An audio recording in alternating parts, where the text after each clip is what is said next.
Buen día, soy Claudio Villota. Bienvenidos a una nueva cápsula de nutrición y dietética. En esta oportunidad les hablaré de la hipertensión arterial. Los contenidos que veremos en esta ocasión son la definición general de la enfermedad, los principales factores de riesgo, cómo es que se realiza el diagnóstico de esta patología, cuáles son las causas fisiopatológicas, los síntomas, las enfermedades asociadas y los tratamientos tanto farmacológicos como nutricionales de la hipertensión arterial. Y finalmente un pequeño resumen que corresponde al cierre de esta cápsula. Para entender el concepto de hipertensión arterial o de presión arterial, debemos recordar que la presión arterial está compuesta por dos mediciones, una sistólica y la otra que es la diastólica. Y tienen que ver con la mecánica del bombeo que nuestro corazón está realizando. En términos sencillos, la presión sistólica está asociada con el vaciamiento de la sangre. El corazón se contrae y la sangre se mueve hacia nuestro cuerpo. Y por otro lado, la presión diastólica está asociada con el llenado del corazón. De otra manera, podríamos decir que la presión sistólica es cuando el corazón se contrae y la diastólica cuando el corazón se relaja. Por eso las presiones sistólicas de contracción son, como ustedes observan en la imagen, más elevadas que las presiones respectivas diastólicas. Por lo tanto, cuando uno piensa en un paciente con presión arterial, debe entender que hay una gran cantidad de causas o factores de riesgos asociados con el desarrollo de esa presión arterial. Ustedes observan acá, se nombran algunos de los factores importantes como es el estilo de vida sedentario, tener índice de obesidad importante, el consumo de sal, que es muy vital en las personas que tienen una mayor sensibilidad al sodio, el consumo de alcohol, el hábito tabáquico, la historia familiar y tanto la falla renal como el consumo de antiinflamatorios de origen no esteroidal. Con un poco de detalle, el estilo de vida sedentario, el no movernos, el no realizar ejercicios. Hay muchas publicaciones científicas que han demostrado que entre 20 y 60 minutos por semana de ejercicios aerobios permiten mejorar la capacidad cardíaca. Cuando uno está realizando ejercicio de manera permanente, el corazón necesita menos esfuerzo para bombear sangre. Y de esa manera, finalmente, comienza a desplazar los volúmenes de sangre generando una presión arterial normal o reducida. De hecho, las personas que tienen hipertensión y que comienzan a hacer este cambio en su estilo de vida, realizando ejercicios aeróbicos de caminata diaria de 20 minutos, de 15 minutos, logran ver reducidos sus parámetros de presión arterial de una manera bastante importante. La obesidad, el tener un índice de masa corporal superior a 25. ¿Qué ocurre cuando una persona está obesa? Ocurre que el tejido adiposo, como a veces se nos olvida, es un órgano endocrino por sí mismo. Por lo tanto, el tener adipocitos hipertróficos distribuidos en diferentes partes de nuestro cuerpo va a generar un trastorno a nivel endocrino en términos globales. ¿Qué ocurre? Cuando tenemos un índice superior a 25, un IMC incluso superior a 27, lo que ocurre es que se genera una activación del sistema simpático. Si recordamos, el sistema simpático es aquel que nos lleva a correr o a pelear. Por lo tanto, es inevitable no asociar activación del sistema simpático con aumento en la presión arterial. Por otro lado, los índices de masa corporales sobre 25, sobre 27, están asociados con un aumento en la concentración sanguínea de aldosterona. La aldosterona es una hormona que está asociada con el sistema renina, angiotensina, aldosterona, que tiene que ver con un aumento en la presión arterial. Y finalmente, también asociado con la obesidad, tenemos que, producto de todo este desbalance lipídico y endocrino, se genera un daño al endotelio vascular que es bastante importante. Por eso, en las personas que tienen hipertensión arterial y que tienen índices importantes de obesidad, se les sugiere reducir entre 3 y 5 kilos, más o menos, eh, el peso de ese sujeto, porque esa reducción de 3 a 5 kilos se ha demostrado en literatura, al menos en los últimos años, que es significativamente importante para reducir las presiones arteriales. Las personas que consumen sal, cloruro de sodio, hay algunas personas que no responden de manera tan importante al sodio. El sodio, en términos sencillos, genera una retención de líquido, genera un aumento en el volumen de sangre, lo que se llama volemia, y por lo tanto un aumento en la presión arterial. Pero no todas las personas respondemos de la misma manera al consumo del cloruro de sodio. Algunos respondemos de manera muy eficiente sin que comencemos a excretar más, sin que nuestra función renal sea alterada, pero hay otras personas que son muy sensibles al consumo de sodio, de cloruro de sodio en general, y finalmente terminan respondiendo a nivel renal de una manera muy exagerada, y eso va a significar que generan todo un desequilibrio, aumentando básicamente el volumen de sangre arterial y aumentando obviamente la presión arterial. El alcohol es un activador básicamente de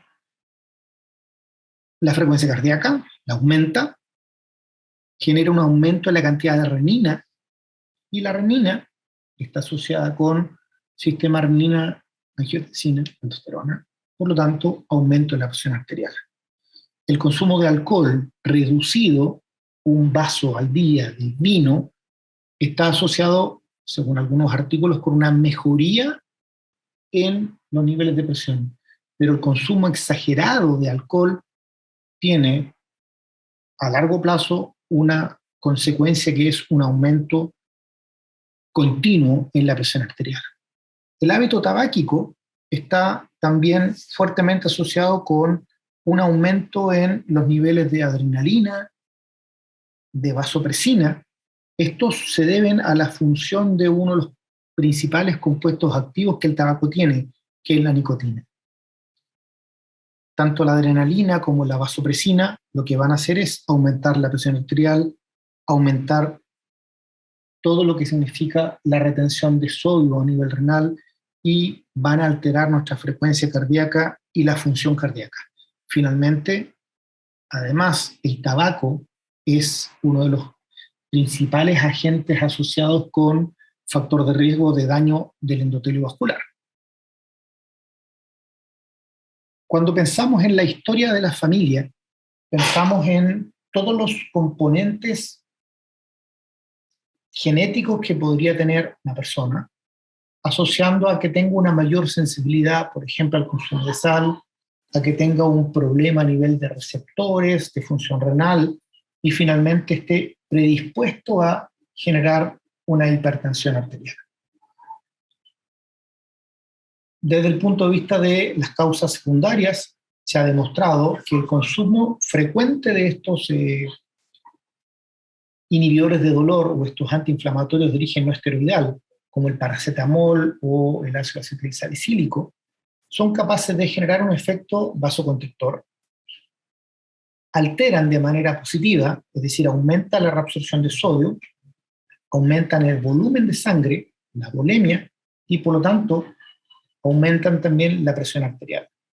El consumo de paracetamol, de ibuprofeno, de este tipo de fármacos analgésicos, antiinflamatorios, no deberían estar permitidos en las personas que tengan presión arterial elevada por los elementos ya comentados. Y obviamente, si pensamos en presión arterial, pensamos en renina, angiotensina, aldosterona, estamos pensando en riñones. Si tenemos a un individuo, un paciente con una falla renal, que está reabsorbiendo más sodio, que no está siendo capaz de excretarlo, obviamente vamos a tener un paciente con una condición muy fácil de asociarla con un aumento de la presión arterial. Y un dato que no está en esta imagen, pero que es algo importante de destacar, es también, y dentro del estilo de vida, es nuestra exposición a estrés. Cuando nosotros estamos permanentemente en un estímulo de estrés, del tipo que este sea, lo que se genera es un aumento en la activación del sistema simpático. El sistema simpático, como ya se los mencioné hace un rato atrás, está asociado con un aumento en la secreción de las hormonas que están asociadas con prepararnos para la huida o la lucha. Y eso significa, de una u otra manera, un aumento en la presión arterial. Bueno, el diagnóstico de la hipertensión no se realiza porque a un paciente se le determinó una vez la presión y los datos fueron alterados. Es básicamente mediciones repetidas de presión arterial que son iguales o superiores a 140, la presión milímetros de mercurio, la presión sistólica, y 90 milímetros de mercurio, la presión diastólica. Y ustedes ven ahí en la tabla que el rango de normal hasta normal alto es debajo de los 139 en la sistólica y debajo de los 89, perdón, debajo de los 90 en lo que corresponde a la diastólica. Y en la medida en que las presiones van aumentando, estas se van a transformar en hipertensión grado 1, grado 2 y grado 3. Y obviamente la severidad del cuadro y el tratamiento nutricional, cambio de estilo de vida o farmacológico va a ir dependiendo de la gravedad de esa condición. Fisiopatológicamente, la hipertensión arterial está asociada por una disfunción del endotelio vascular. Tenemos muchos factores que van a estar confluyendo, tanto los que van a generar la relajación del vaso sanguíneo, que van a estar reducidos, como los que van a generar la contracción del vaso sanguíneo, que van a estar aumentados. La mayor presencia de renina, angiotensina, aldosterona, el consumo excesivo de sodio que va a aumentar el volumen de sangre de nuestros vasos sanguíneos, que va a aumentar también la filtración glomerular por una compensación, y todos los procesos que están asociados con el daño a nivel renal.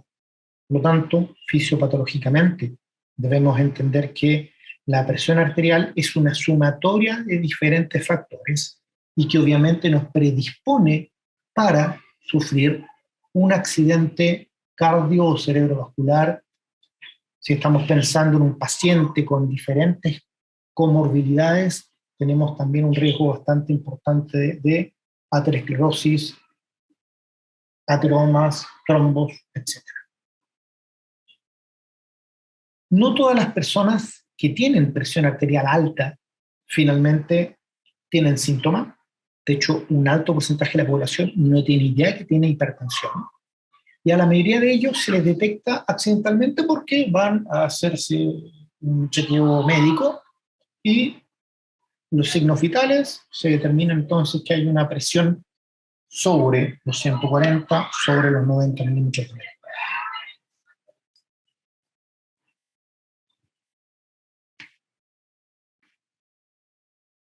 Cuando los pacientes muestran síntomas, estos síntomas son normalmente los que están acá descritos.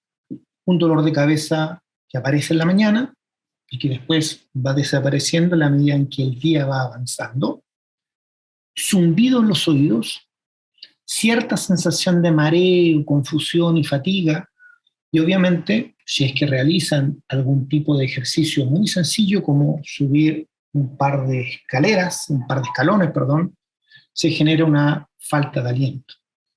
A veces, cuando ya esto está avanzando, obviamente se generan cambios en la visión, podría llegar a generarse una ceguera o procesos asociados con este mareo y la generación de la sensación de náuseas. ¿Cuáles son las enfermedades que están asociadas, obviamente, con los pacientes que mantienen por un periodo de tiempo bastante largo, por décadas, esta condición de hipertensión arterial? Vamos a tener acá involucrado todo lo que significa este tridente fantástico que es básicamente nuestro sistema vascular, asociado a riñones, corazón y al endotelio vascular. Por lo tanto, si tenemos de manera permanente un aumento de la presión arterial, vamos a generar una hipertrofia vascular. Vamos a afectar a nuestro corazón, ventrículo izquierdo, vamos a sobreexigir al riñón, a los riñones, y finalmente vamos a provocar de una u otra manera una falla renal. Como estamos alterando al endotelio vascular y los componentes que se están produciendo están destruyendo permanentemente, agrediendo permanentemente a esas células del endotelio, vamos a tener ruptura de tejido, depósitos de placa ateroma y vamos a tener aterosclerosis. Y finalmente podemos también tender a este clásico cuadro que es la retinopatía hipertensiva, que es cuando comenzamos a tener fallas a nivel ocular, producto del aumento de la presión arterial, y también esto termina alterando la presión intraocular. Los tratamientos que se generan en pacientes hipertensos son básicamente desde dos tipos. Los estilos de vida, necesito cambiar qué alimentos consumo, necesito dejar mi vida sedentaria, necesito dejar de consumir alcohol, el hábito tabáquico, etc. Y por otro lado están los tratamientos farmacológicos que están basados en reducir la volemia, es decir, reducir el volumen de agua en sangre. Esos son básicamente los diuréticos. Reducir la contracción de mi vaso sanguíneo, los inhibidores de la enzima convertidora de angiotensina, agonistas, bloqueadores, todo lo que significa tomar a este sistema que le dice a mis vasos sanguíneos que se contraigan, yo quiero inhibir, cortar algo del circuito, con un inhibidor de la ECA, que es esta enzima convertidora de angiotensina, o antagonistas de receptores de la angiotensina 2. Bloqueo canales específicos de calcio, es decir, quiero evitar que los vasos sanguíneos se contraigan y quiero evitar que el volumen en sangre aumente. Todo eso de la mano de los tratamientos que son los más difíciles de realizar, que es el cambio en mi dieta, en mi estilo de vida, en lo que como, en el ejercicio que realizo, etc. Uno de los valores o uno de los datos que en los últimos años ha aparecido, y de hecho en el mercado ya existen estos productos bajos en sodio. En términos generales, no es solo la sal de mesa la que me está enfermando, si que soy una persona sensible al sodio.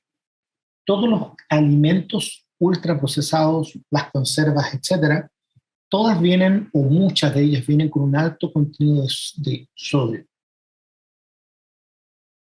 Por lo tanto, para reducir la ingesta de sodio, no solo debo sacar el salero de mi mesa, sino que debo también cambiar la forma en la cual me enfrento a mi dieta, a mi ingesta, lavando los alimentos que vienen enlatados, por ejemplo, o no consumiéndolos, dejando de lado el consumo de alimentos ricos en alimentos de origen animal y enfocarme más en los alimentos de origen vegetal, naturales, no procesados, porque ellos tienen una mayor cantidad de potasio, la cual ha demostrado ser beneficioso para los pacientes que tienen hipertensión. De hecho, para todo el mundo, los normotensos también deberíamos privilegiar el consumo de potasio de alimentos de origen vegetal más que el de sodio de alimentos de origen animal o ultraprocesados.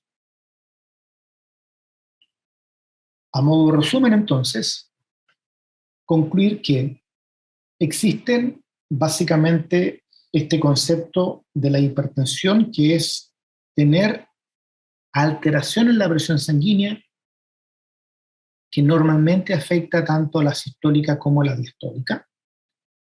Estas se clasifican en diferentes tipos, en diferentes grados, según la severidad de los valores de las presiones sanguíneas detectadas.